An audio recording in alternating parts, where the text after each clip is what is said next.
Hello, this is actually my third intro and outro that I am shooting from this very spot.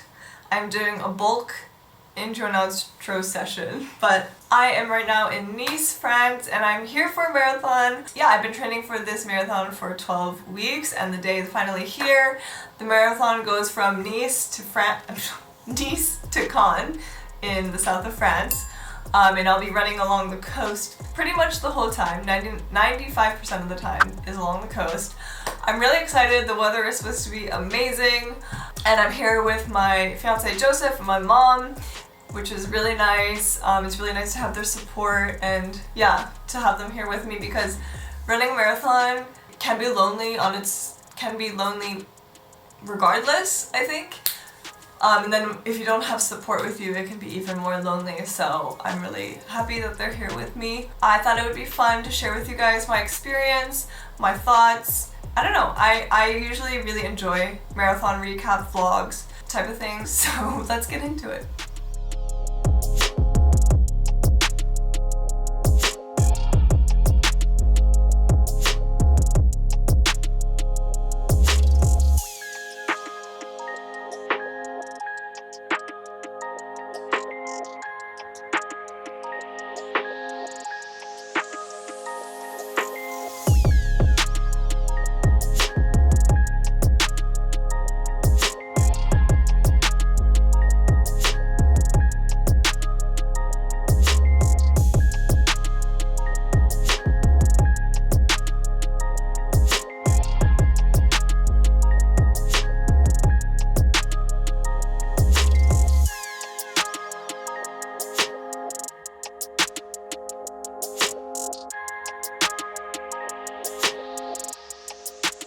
C'est son anniversaire aujourd'hui à Sandrine.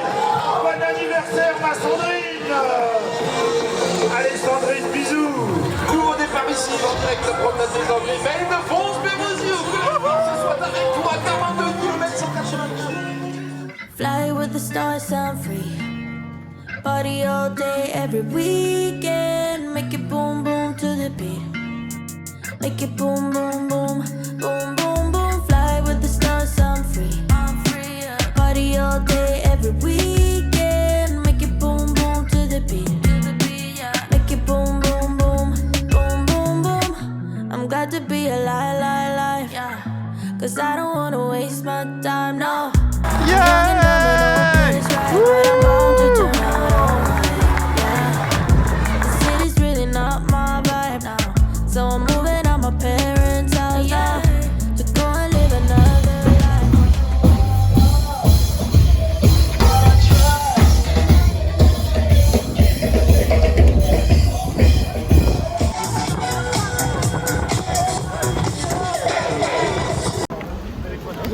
My medal! My legs are totally dead. The last 8K were horrendous. Oh my god.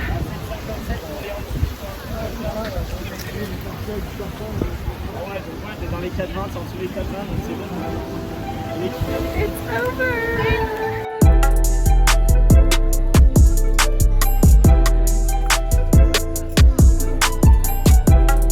Now that the marathon is over, it's been a few hours since I crossed the finish line, and I wanted to share with you guys my overall thoughts. It was really hard to capture everything during the marathon because, for one, I was like embarrassed to be talking to myself with so many people. There was like really not a lot of moments where I was alone or like that I didn't have a bunch of people around me to talk. And yeah, also like in the back half of the marathon, of course, I started to get tired and I didn't want to be like messing around with my phone as much. I figured it's better if I just sit down and chat with you guys about it post-race. But basically the morning was absolutely beautiful, as you could see.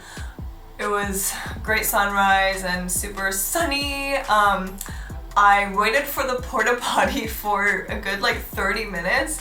I'm glad I got in the line when I did because I just barely made it to the start line in time for 8 p.m. the start time. But we didn't actually end up running until 8:15-ish. I guess there was a delay with like, you know, because I was kind of in the back of the group. Once we got through the start line, it got really quiet. I don't know, it was like super loud and like fun, and the music was loud, and there were lots of like announcements. I had no idea what they were saying, but a lot of French hyping up, I don't know. And then once we crossed the start line, it was like complete silence. And I was like, okay, well, I guess the fun is over and now we run.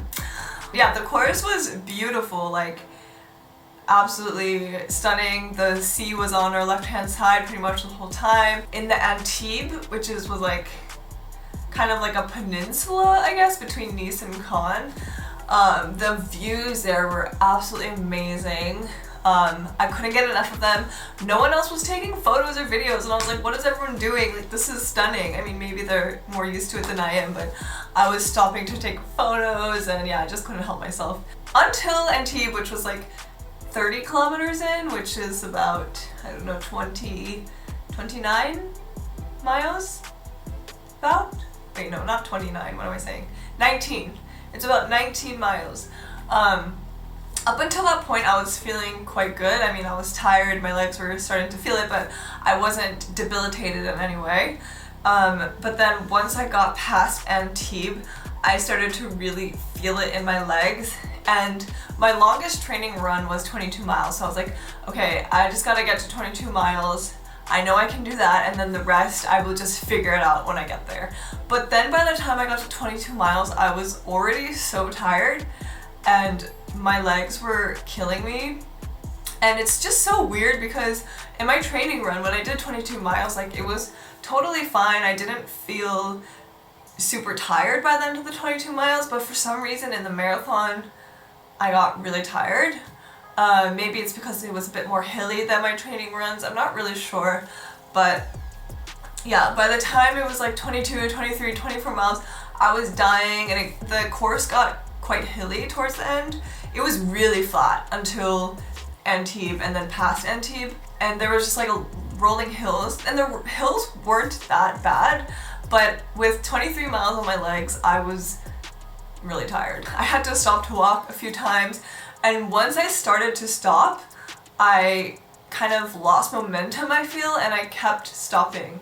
And I think in total I stopped maybe 4 or 5 times. And I wanted to push myself, and just my thoughts in my head when I was stopping or when I was in pain was just like, this pain is temporary, you can do it, in 30 minutes this will be over and you'll forget about the pain.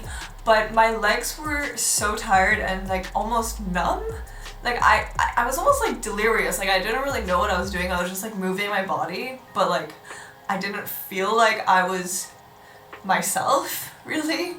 It was strange, but I just kept putting one foot in front of the other, and other people were starting to slow down and get tired, and it was kind of comforting to know that I wasn't the only person that was really struggling. But eventually I got to like 24 miles and I was like, okay, 24 miles, 2 more miles, you can do this. But I kept stopping regardless. I don't know, I would go like 500 meters and then be like, oh, I'm so tired, and then stop, and then rest for like a minute, and then run again, and kind of cycle through that. But then at one point I looked at my phone to see how far I was, and it said 26 miles, and I was like, oh my god, I'm nearly done. So I started running, and then I realized that my phone was a bit off in terms of distance, so I still had like a kilometer to go, which was kind of a bummer. But eventually I started hearing the music for the finish line, and that kind of got me hyped up again, and I started running, and then eventually I saw that we were at 42 kilometers, so I knew that the finish line was super close, and then I was like really happy, and I started running faster. And yeah, I crossed the finish line, and it didn't even feel like I crossed, really. I was like so delirious at that point. I was like, okay, I crossed. That was good. I don't know, I was just kind of shocked that it was over, because it really felt never ending in the last 3 or 4 miles. I was, yeah, I thought it would never end.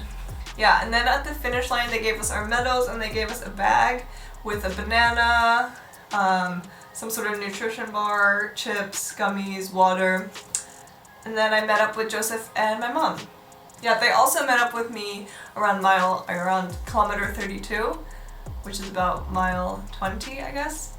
So that was really nice seeing them. I couldn't like hug them or like get close to them because there was a barrier, but it was still really nice to see them. So that was my marathon experience, marathon number 5. I finished unofficially around 4 hours and 21 minutes, which is I think my fastest time yet. So that's cool.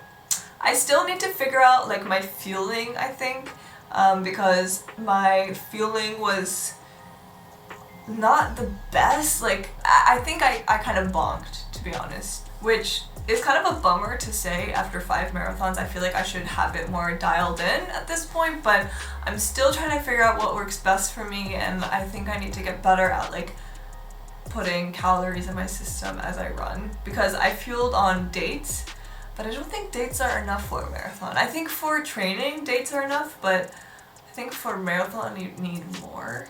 Those are my thoughts. I think in my podcast that I do with Joseph, we will go into more detail about like how I was feeling at different points of the race. I don't want to make this video too long, but if you're interested in like a more in-depth conversation about the marathon, then you can check out my podcast, Noble Podcast. Thank you guys for watching this video. I hope you enjoyed it. Let me know if you have any questions about marathon training or about my experience. I'm happy to answer them. And if you like this video, please give it a like and subscribe. And I will see you in my next video. Bye!